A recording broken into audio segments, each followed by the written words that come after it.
பார்ப்பான் வேதங்களை படிக்கின்றான். 4 வேதங்கள், ரிக் வேதம், யஜுர் வேதம், சாம வேதம், அதர்வண வேதம். 4 வேதங்கள், 6 சாஸ்திரங்கள், இதிகாச புராணங்கள். இப்படி படித்து வருகிறான் அந்த வேலவன். சிவபார்த்தானுக்கு பின்னால் அம்மையப்பர் கோவிலிலே பூஜை பொறுப்பை ஏற்றுக்கொண்டான் வேலவன். சிவபார்ப்பானுக்கு பின்னால் அம்மையப்பர் கோவிலிலே பூஜை பொறுப்பை ஏற்றுக்கொண்டான் இந்த வேலவன். இதே பழகநல்லூர் ஊரதிலே 41 தாசி குடும்பம். தலைமூத்த தாசி என்று சொன்னால் சிவகாமி தாசி. இந்த சிவகாமி தாசிக்கு நீண்ட நாட்களில் ஒரே ஒரு குறை. என்ன குறையா? மழலை இல்லாத குறையினாலே மகாதேவனை அடிபணிந்து கொண்டு 10வது மாதத்திலே அழகு பாலகனை பெற்றெடுத்து கொண்டாள். பெற்றெடுத்த பாலகனுக்கு திருகண்ட நட்டுவன், திருகண்ட நட்டுவன் என்ற பெயர் நாமத்தை போடுகிறாள் இந்த பெண்மணியானவள். ஆனால் அவளுக்கு இன்னொரு குறை. ஆண் பிள்ளை இருக்கிறது, பெண் பிள்ளை வேணும் என்று மனதிலே எண்ணம் கொண்டாள் பெண்குடியானவள். சிவகாமி தாசியானவள்.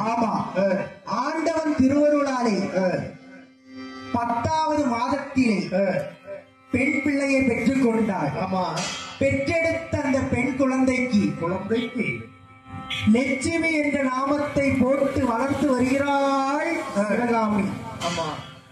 அந்த லட்சுமியானவள் நாளும் ஒரு மேனியோமா மேனியோமா பொழுது ஒரு வண்ணமாமா, நாளும் ஒரு மேனியோமா மேனியோமா பொழுது ஒரு வண்ணமுமா, நாளும் ஒரு மேனியோமா மேனியோமா பொழுது ஒரு வண்ணமுமா.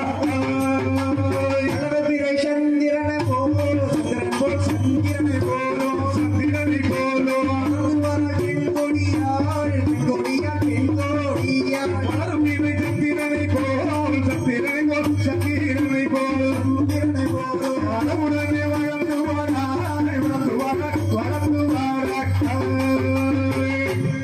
நாளொரு மேனியும் பொழுதொரு வண்ணமுமாக வளரு பிரி சந்திரனை போல வளர்ந்து வருகிறாள் இந்த லட்சுமி. எதிர்காலத்திலே அம்மையப்பர் கோவிலிலே நடனம் ஆட வேண்டும். நல்லதோர் நாள் பார்த்து கொண்டு அம்மையப்பர் கோவிலிலே அரங்கேற்றம் செய்கிறாள் லட்சுமி.